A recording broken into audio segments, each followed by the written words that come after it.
In 1945, a Japanese kamikaze slammed into an American aircraft carrier in the Pacific, igniting fires and flooding the lower decks. With pumps destroyed and power lost, the ship began to sink. Amid chaos, one young sailor proposed something his commander called idiotic, forming a human chain with buckets to bail out the water. For hours they passed steel buckets hand to hand, fighting exhaustion and fire. Against all logic, the plan worked. That idiotic idea saved over 2,000 lives and the pride of the U.S. Navy. A gripping dramatization inspired by the incredible stories of damage control heroics during World War II, showing how desperation, courage, and teamwork can achieve the impossible. Seaman First Class Tommy Rodriguez was 19 years old and had been in the Navy for exactly 11 months when he experienced his first kamikaze attack. He was in the galley of the USS Franklin Pierce, an Essex-class aircraft carrier, peeling potatoes for dinner service when the alarm sounded. General quarters, all hands to battle stations, this is not a drill." Tommy dropped his peeler and ran. He'd drilled this 100 times, through the passageways, up 2 ladders, to his battle station at the aft damage control locker. His heart pounded, but his hands were steady. Training had become reflex. The Franklin Pierce was operating east of Okinawa on April 17, 1945. The war in the Pacific was entering its final, most desperate phase. Japanese forces, facing inevitable defeat, had turned to suicide tactics. Kamikaze pilots who would deliberately crash their aircraft into American ships, trading their lives for the chance to sink a carrier or battleship. Tommy reached his station where Chief Petty Officer Marcus Hayes was already distributing equipment. Hayes was a 20-year Navy veteran, a man who'd survived Pearl Harbor and every major Pacific battle since. His face was weathered like old leather, and his hands bore burn scars from a dozen fires fought and won. "Rodriguez, grab a fire extinguisher and portable pump," Hayes ordered. "Stay ready to move wherever damage occurs." "Yes, Chief." Around them, the carrier had transformed into a battle-ready fortress. Gun crews manned their stations. Fighter planes were being scrambled from the flight deck. Below decks, engineering crews stood ready to manage flooding and fire. The ship's 2,400 crew members moved with practiced efficiency, each knowing their role in the complex choreography of naval warfare. Tommy positioned himself in the passageway with 5 other damage control sailors, all young like him, all trying to hide their fear behind expressions of determination. They could hear the ship's anti-aircraft batteries opening up, the distinctive boom, boom, boom of the 5-inch guns, the rapid staccato of the 40mm Bofors, the buzzing of the 20mm Oerlikons. "Here they come!" someone shouted from above. Through the ventilation system, Tommy could hear the sound change, the guns becoming more frantic, more desperate. Then came a sound like ripping canvas, growing louder, the scream of an aircraft engine at full throttle. The impact was unlike anything Tommy had imagined. The entire ship shuddered violently, throwing him against the bulkhead. The lights flickered, went out, came back on emergency power, dim red bulbs that cast everything in hellish shadow. An instant later came the explosion, deep within the ship, a sound more felt than heard. Then the alarms began to wail. "Fire on the hangar deck! Flooding in compartments C302 through C309. Main power compromised. All damage control parties respond." Chief Hayes was already moving, and Tommy followed, his firefighting gear suddenly feeling impossibly heavy. They ran toward the hangar deck, joining a stream of other damage control teams converging on the disaster. When they emerged onto the hangar deck, Tommy stopped in his tracks, his mind struggling to process what he was seeing. The kamikaze had struck near the aft elevator, punching through the flight deck and exploding in the hangar deck below. What had been an orderly space filled with aircraft waiting for launch was now a twisted hellscape of flame and destruction. The Japanese plane had disintegrated on impact, but its fuel had sprayed across the deck, igniting fires everywhere. 3 American aircraft were burning, their fuel tanks cooking off in secondary explosions that sent shrapnel screaming through the space. But the fire wasn't the worst part. The worst part was the hole. The explosion had blown through the hangar deck and into the compartments below. Through the jagged opening, Tommy could see water surging up. seawater flooding into the ship through the damaged hull. "Rodriguez, snap out of it!" Hayes grabbed his shoulder. "We need foam on those aircraft fires before they reach the ordnance." Tommy shook off his shock and ran forward with his extinguisher, joining the line of sailors attacking the flames. The heat was incredible even at 50 feet distance. Sweat poured down his face, mixing with the chemical foam that sprayed back from the fire. For 20 minutes, they fought the flames, slowly gaining ground. The aircraft fires were brought under control. The ammunition hadn't cooked off, a minor miracle. But as the immediate danger of explosion passed, a worse problem became apparent. The ship was listing. Tommy felt it under his feet. The deck was tilting, slowly but inexorably, to port.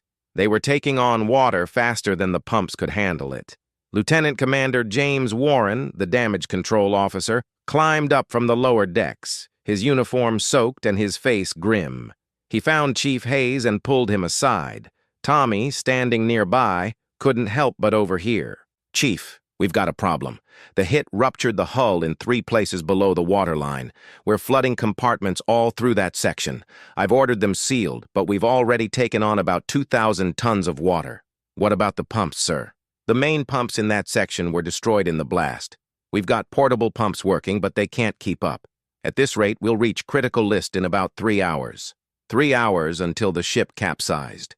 Tommy felt his stomach drop. Around him, sailors continued fighting fires, plugging leaks, doing everything they'd been trained to do. But if the pumps couldn't handle the flooding, none of it would matter. "Sir," Hayes said carefully, "what does the captain intend to do?" "We're trying to counter flooding, pumping water into compartments on the starboard side to balance the list. But we don't have enough operational pumps. Engineering is working on it, but—" Warren didn't finish the sentence. He didn't need to. The announcement came 30 minutes later. Captain Robert Morrison's voice echoed through the ship's speakers, calm and professional despite the circumstances. "All hands, this is the captain. We have sustained significant damage from a kamikaze strike. We are currently taking on water faster than our remaining pumps can manage. We have 3 hours, possibly less, before we reach critical list. All non-essential personnel are to prepare for possible abandon ship. Essential personnel will continue damage control efforts. We will not give up this ship without a fight. That is all." The words hit the crew like a physical blow. Abandon ship. The unthinkable. Aircraft carriers didn't sink. They were too big, too important, too vital to the war effort. But the Franklin Pierce was dying, and everyone aboard knew it. In the damage control locker, Chief Hayes gathered his team. Tommy counted 15 sailors, all looking to Hayes for direction, for hope, for something to hold on to. "All right, listen up," Hayes said, his voice steady. "We've got a job to do. The captain wants to save this ship, and by God, that's what we're going to do. I don't care if we have to bucket brigade the whole damn ocean. We're not letting her sink. Understood?" "Yes, Chief," they responded in unison, though Tommy heard the uncertainty in their voices. They worked for the next hour, doing everything possible. Portable pumps were positioned and run until they burned out. Every available hose was used to try to channel water up and out. They sealed compartments, shored up bulkheads, plugged leaks with mattresses and wooden wedges, but the water kept rising. Tommy was in compartment C305, waist-deep in cold seawater, trying to repair a ruptured steam line when he saw something that stopped him cold. The waterline on the bulkhead was marked in 6-inch increments for damage assessment. When they'd entered the compartment 20 minutes earlier, the water had been at the 36-inch mark. Now it was at 54 inches, 18 inches in 20 minutes. "Chief," Tommy called out, "the water's rising faster." Hayes checked the mark and cursed. "The flooding's accelerating. Must have broken through another seal somewhere." He keyed his radio. "Damage control to the bridge." "Sir, we're losing ground down here. The water's rising faster than we can pump it." Warren's voice came back, tight with stress. "Understood, Chief. Do what you can. We're working on getting more pumps operational." But Tommy could hear what Warren wasn't saying. They didn't have more pumps. Or if they did, there wasn't time to get them working. The ship was dying, and nothing they did was enough. As they climbed out of the flooded compartment, sealing the hatch behind them, Tommy looked around at his fellow sailors. Some were praying, some were crying. All of them looked exhausted. defeated. And that's when Tommy had his idea. It was stupid. It was primitive. It was exactly the kind of thing that would get him laughed at by everyone. But as he watched another pump burn out, spewing smoke and dying with a pathetic whine, Tommy realized that high-tech solutions weren't working. Maybe it was time for a low-tech one. "Chief," he said hesitantly, "I have an idea." Hayes looked at him with weary patience. "What is it, Rodriguez? What if we just use buckets?" The other sailors stared at him. Someone laughed, then caught themselves. "Buckets," Hayes repeated flatly. "Yes, Chief. Form a human chain from the flooded compartments up to the flight deck.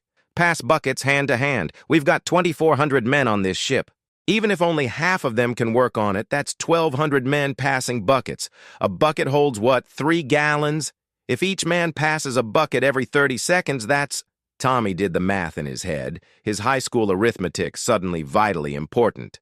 That's 1,400 buckets per hour, about 4,000 gallons per hour, times 1,200 men, almost 5 million gallons an hour. "Rodriguez," Hayes said slowly, "that's the dumbest idea I've ever heard. It's medieval. It's insane. It's all we've got, Chief." Hayes stared at him for a long moment. Then, to Tommy's surprise, he smiled, a tight, grim smile, but a smile nonetheless. "You're right. It's idiotic. But you're also right that it's all we've got. Come on. We're going to the bridge." Chapter 2. The chain Lieutenant Commander Warren looked at Chief Hayes like he'd lost his mind. "A bucket brigade. You want to fight flooding with a bucket brigade?" "Yes, sir," Hayes said firmly. Tommy stood beside him, trying not to wilt under Warren's incredulous stare. They were in the damage control center, a small compartment filled with charts, status boards, and increasingly dire reports.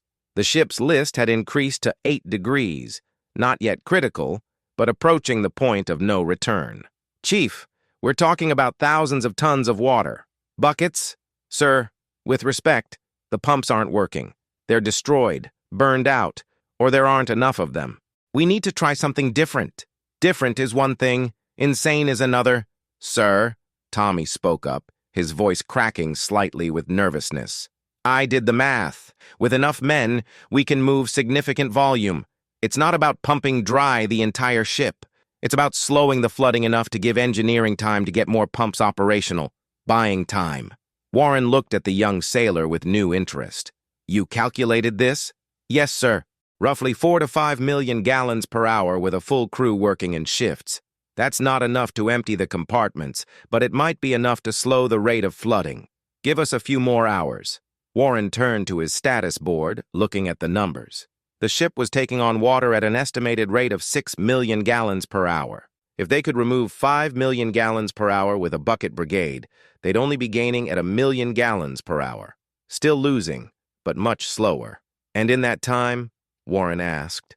"In that time," Hayes said, "we get creative. We repair pumps. We seal more compartments. We buy ourselves chances that we don't have right now." Warren was silent for a long moment, considering. Then he picked up the phone that connected directly to the bridge. "Sir, this is Warren. I need to speak with the captain. It's urgent." 5 minutes later, they were in the captain's quarters adjacent to the bridge. Captain Morrison listened to the proposal without interruption, his weathered face unreadable. "A bucket brigade," he said when they finished. "Yes, sir," Hayes confirmed. "Seaman Rodriguez, you originated this idea?" Tommy swallowed hard. "Yes, sir. I know it sounds crazy. It sounds desperate," Morrison interrupted, "which is appropriate, because we are desperate." "Mr. Warren, your professional assessment?" "Sir, it goes against everything I know about damage control. It's inefficient, labor-intensive, and probably won't work." Warren paused. "But it might work, and right now, might is better than nothing." Morrison stood and walked to the window overlooking the flight deck. His ship, his responsibility, 2,400 souls depending on his decisions. "If we abandon ship," he said quietly, "we lose the carrier. The Navy loses a capital ship. The Japanese win, and I live the rest of my life knowing I gave up when maybe, just maybe, there was a chance." He turned back to them. "If we try this and it doesn't work, we've just delayed the inevitable. Men who could have been safely off the ship might die." "Yes, sir." Warren acknowledged. "But if we don't try, those men die anyway when the ship goes down." Morrison straightened his shoulders. "Make it happen. Every able-bodied sailor not currently fighting fires or on essential duty goes on the bucket brigade. Work them in 30-minute shifts to prevent exhaustion. Maximize efficiency." "Yes, sir." As they left the captain's quarters, Tommy felt a mixture of excitement and terror. His idea was going to be implemented, which meant, if it failed, 2,400 deaths would be on his conscience. The announcement went out 15 minutes later. "All hands, this is the captain.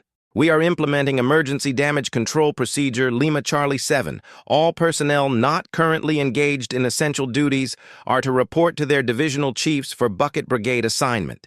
This is not a joke. This is not a drill. We are going to bail out this ship by hand if that's what it takes. We have approximately 2 hours before we reach critical list. Let's show the Japanese what American sailors are made of. Dismissed." There was a moment of stunned silence across the ship. Then, slowly, men began to move. Confusion turned to understanding. Understanding turned to determination. If the captain believed they could save the ship with buckets, then by God, they'd save the ship with buckets. The organization happened faster than Tommy expected. The Navy, for all its traditions and regulations, was fundamentally good at coordinating large numbers of people to accomplish specific tasks. Within 20 minutes, human chains were forming. Chief Hayes positioned Tommy at a crucial junction point, where the chain coming up from the flooded compartments met the chain heading out to the flight deck. Tommy's job was to coordinate the flow, ensuring buckets moved smoothly without backup or gaps. The first bucket arrived, passed hand to hand up from the darkness below. It was a standard Navy galvanized steel bucket, filled to the brim with seawater, weighing about 30 pounds. Tommy took it, turned, and passed it to Seaman Williams beside him. Williams passed it to the next man, and so on, up through the ship to the flight deck where it would be dumped over the side. Then another bucket, and another. The rhythm started slowly, awkwardly. Men fumbled, buckets spilled. The chain broke as someone lost grip or stumbled. But gradually, as muscles learned the motion and minds fell into the pattern, it smoothed out. Pass, turn, receive, pass, turn, receive. Tommy fell into the rhythm, his world narrowing to the simple repetitive motion. 30 pounds. Pass it. Receive another. Pass it. His shoulders began to burn after 10 minutes. After 20, his arms felt like lead. But he kept going, because everyone around him kept going. Down below, in the flooded compartments, sailors stood waist-deep and chest-deep in the cold Pacific, filling buckets as fast as they could scoop. The water was filthy, contaminated with oil, debris, and things no one wanted to think about. But they kept filling, kept passing the buckets up to hands reaching down from above. The human chain snaked through the ship, up ladders, through passageways, across the hangar deck, up to the flight deck where the buckets were dumped over the side in a continuous waterfall. Then the empty buckets traveled back down a parallel chain to be refilled. It was brutal work, monotonous and exhausting, but it was working. After 45 minutes, Lieutenant Commander Warren came through to check progress. He stopped at Tommy's position, watching the buckets flow past. "Rodriguez, you created a monster," Warren said, but there was respect in his voice. "I just checked the flooding rate. It's slowing. Not by much, but it's slowing." Tommy felt a surge of hope. "How much more time do we have, sir? At current rates? Maybe 3 hours instead of 2. Maybe. It's not enough to save the ship by itself, but..." Warren paused. "Engineering just got 2 more pumps operational. Between the pumps and your buckets, we might be holding even. We need to do more than hold even, sir. We need to gain. I know, we're working on it." The 30-minute shifts came and went. Fresh sailors rotated in to replace exhausted ones.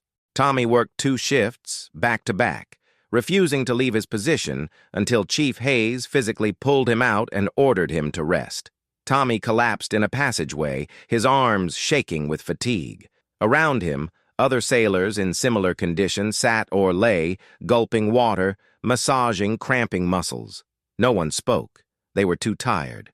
But there was something in their eyes, a stubborn determination, a refusal to quit. After 15 minutes, Tommy forced himself to his feet and returned to the line. He didn't have to. His shift was over. But he couldn't sit idle while the ship was dying. He wasn't the only one. All around the ship, sailors were working beyond their assigned shifts, pushing past exhaustion through sheer willpower. The bucket brigade became a point of pride. Every bucket passed was a small victory against the ocean trying to claim their ship. 2 hours into the operation, the ship's list had stopped increasing. Not decreased, but stopped. They were holding steady at 8 degrees. In the damage control center, Warren and Hayes studied the latest reports with cautious optimism. "We're matching the flooding rate," Warren said. "Between the remaining pumps, the counterflood, and Rodriguez's bucket brigade, we're taking on water at the same rate we're removing it. But not reducing it," Hayes pointed out. "No. At this rate, we can keep the ship afloat indefinitely, but we can't recover." "What do we need to recover?"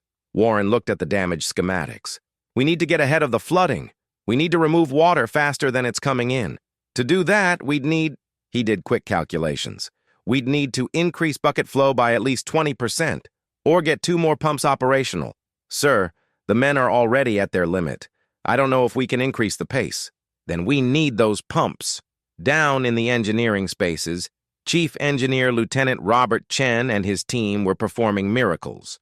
2 pumps that had been written off as destroyed had been cannibalized for parts, rebuilt, and coaxed back to life. Now, they were working on a 3rd. "This motor's burned out," Chen's assistant reported, examining the damaged pump. "Then we replace it. Pull the motor from pump 7 in the aft section." "Sir, that pump is still operational. And this flooded compartment is killing us. We need pumping capacity here more than we need it there. Move the motor." It took 45 minutes of brutal work, disconnecting, moving, reconnecting, testing. But eventually Pump 3 roared to life, adding its capacity to the fight against the flood. In his position on the bucket brigade, Tommy felt the change even before the official word came down. The buckets coming up from below had less water in them. Not much less, but noticeably. The sailors down in the flooded compartments were standing in water that was now at their waists instead of their chests. They were winning. The word spread through the ship like electricity. The list hadn't just stopped increasing, it was beginning to decrease. 9 degrees, 8.5, 8. The bucket brigade intensified, sailors finding new energy and hope. The rhythm accelerated. Buckets flew hand-to-hand faster, sloshing water but not slowing down. 4 hours after the kamikaze strike, Captain Morrison made another announcement. "All hands, this is the captain. I am pleased to report that we have stabilized the ship. The flooding is under control. The list is being corrected. Thanks to the extraordinary efforts of this crew, particularly those on the bucket brigade, the USS Franklin Pierce will not sink today." A cheer erupted through the ship, echoing through passageways and compartments. Men who had been working in silence for hours suddenly found their voices, shouting, crying, embracing. They had done the impossible, but Morrison wasn't finished. "However, we're not out of danger yet. We have significant damage to repair, fires still to extinguish, and wounded to care for. The bucket brigade will continue for another 2 hours to help reduce the remaining flooding. Then we'll assess next steps. Well done, sailors. Well done." Tommy stood at his position, buckets still flowing past him, and felt tears streaming down his face. They'd done it. His stupid, idiotic, impossible idea had actually worked. Chief Hayes appeared beside him, placing a heavy hand on his shoulder. "You saved this ship, Rodriguez. You and your crazy idea." "No, Chief. We all saved it. Every man on that chain." "True, but you had the courage to suggest it when everyone else had given up. That matters." The bucket brigade continued for another 2 hours, as ordered. By the end, the list had been reduced to 4 degrees, still notable, but manageable. The flood had been conquered. When the order finally came to secure from the bucket brigade, Tommy's hands were raw and bleeding. His arms felt like rubber, and he couldn't remember the last time he'd drunk water or eaten. But he was alive, and his ship was still afloat. As he stumbled toward his bunk, barely able to walk, he passed the galley where he'd been peeling potatoes when this all started. It felt like a lifetime ago. 6 hours. 6 hours since the kamikaze hit. 6 hours that had changed everything. Tommy collapsed into his bunk without even removing his soaked, filthy uniform. Around him, other sailors were doing the same, too exhausted to care about regulations or procedures. As he drifted toward sleep, his last thought was simple. We did it. Against all logic, all odds, all reason, we did it. Tomorrow would bring new challenges. Tomorrow they'd assess the full damage, make repairs, and figure out how to get the wounded carrier back to port. But tonight, the USS Franklin Pierce was afloat. Her crew was alive, and that was miracle enough. Chapter 3. The Aftermath. Tommy woke to someone shaking his shoulder. He opened his eyes, or tried to.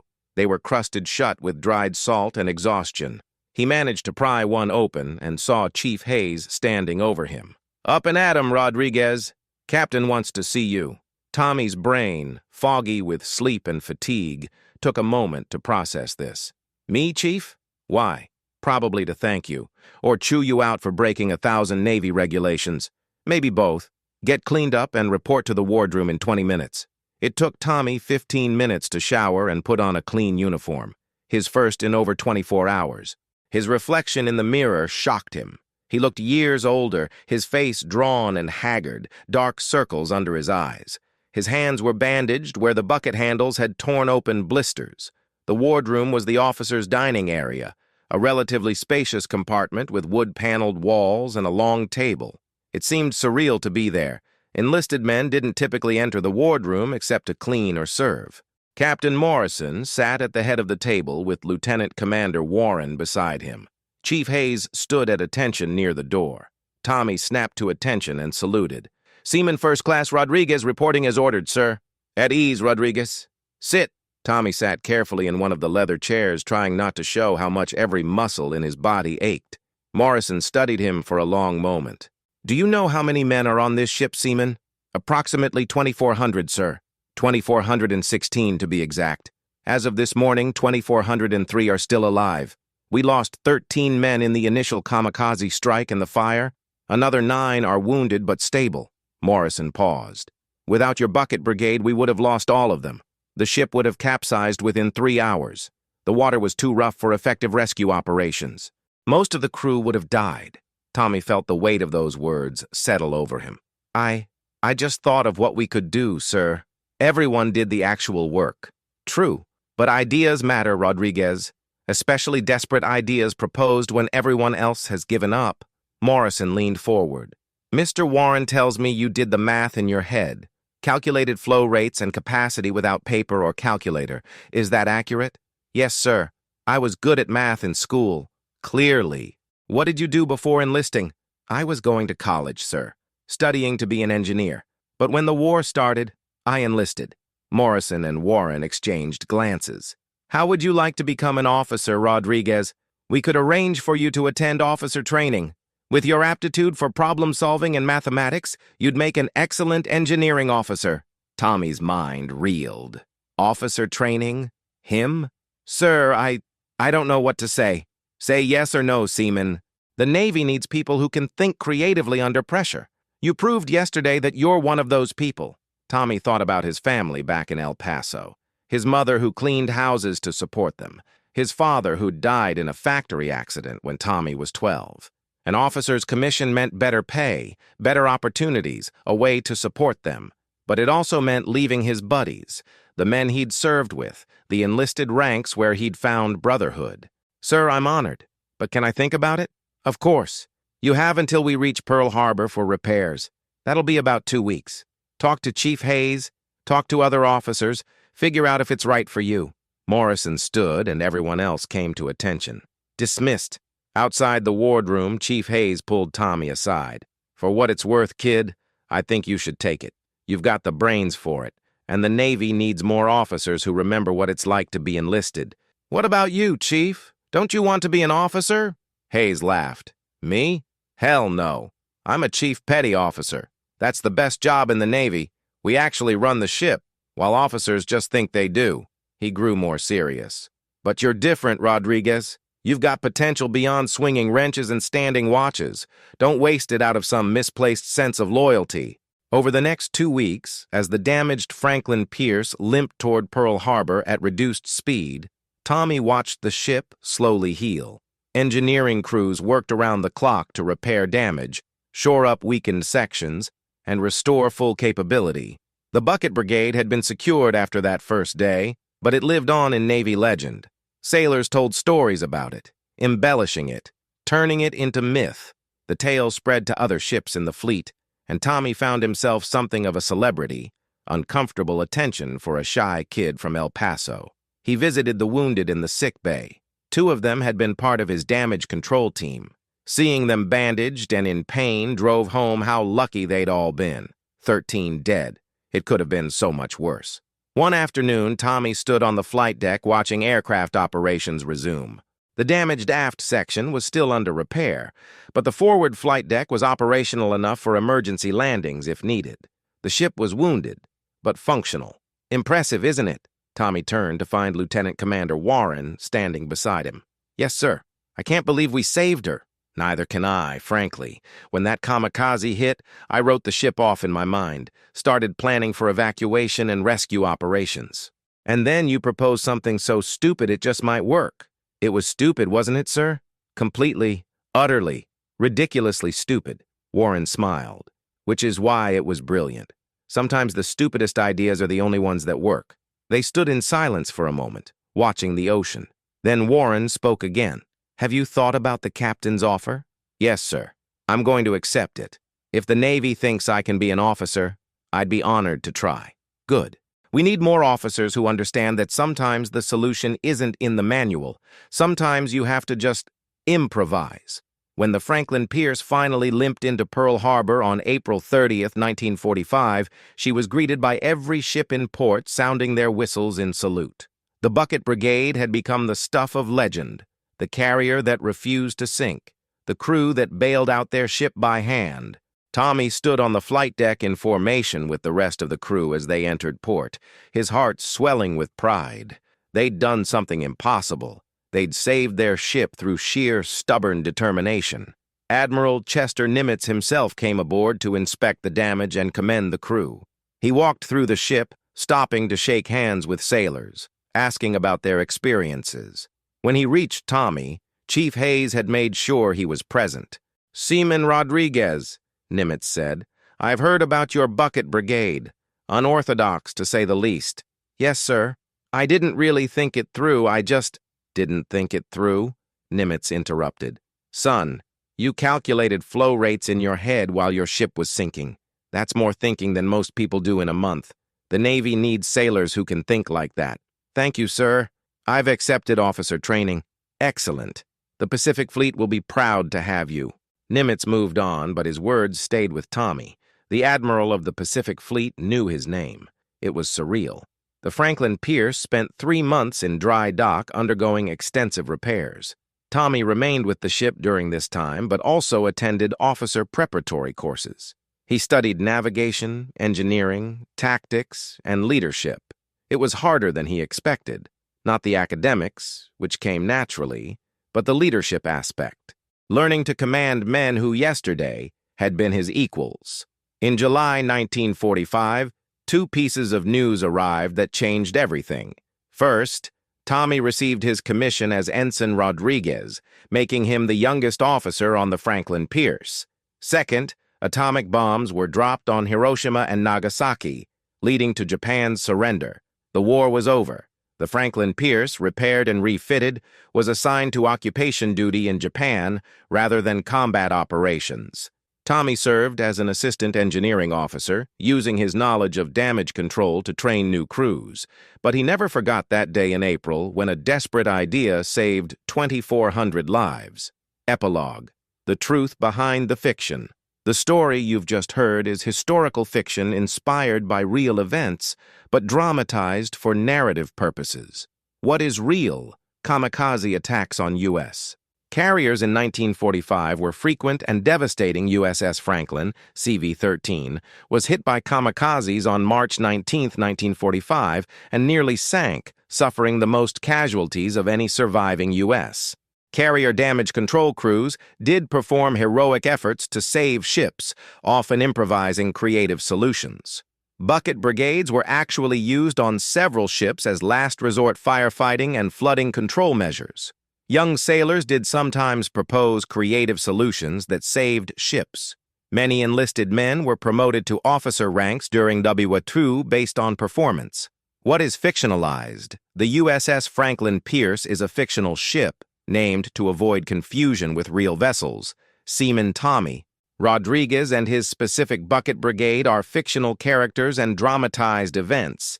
The specific details of the attack, damage, and rescue are created for narrative purposes. The timeline and specific technical details are simplified for storytelling. The real stories. The actual USS Franklin suffered catastrophic damage on March 19, 1945, when 2 bombs penetrated her flight deck, causing explosions that killed 807 men and wounded 487 more. The ship was saved through extraordinary damage control efforts, though not through a bucket brigade of the exact type described here. However, bucket brigades and other improvised damage control methods were used throughout naval history. During WWII, U.S. Navy damage control training emphasized improvisation and creativity when standard equipment failed. There are documented cases of crews using helmets, cooking pots, and yes, buckets, to fight fires and flooding when pumps were damaged. The creative problem-solving described in this story represents the real spirit of WWII damage control crews who refused to give up their ships even in impossible circumstances. The lesson. This story isn't about a specific bucket brigade on a specific ship. It's about the power of creative thinking under pressure, the importance of proposing ideas even when they seem stupid, how ordinary people accomplish extraordinary things through teamwork, the value of persistence when all seems lost. The real Tommy Rodriguezes of WWII were young sailors who, when faced with impossible situations, said, "What if we try this?" and saved ships, saved lives, and helped win the war. Final note. This story honors all naval damage control personnel who have fought to save their ships throughout history. Their courage, creativity, and refusal to surrender in the face of disaster represents the best of naval tradition. The specifics may be fiction, but the spirit is absolutely real.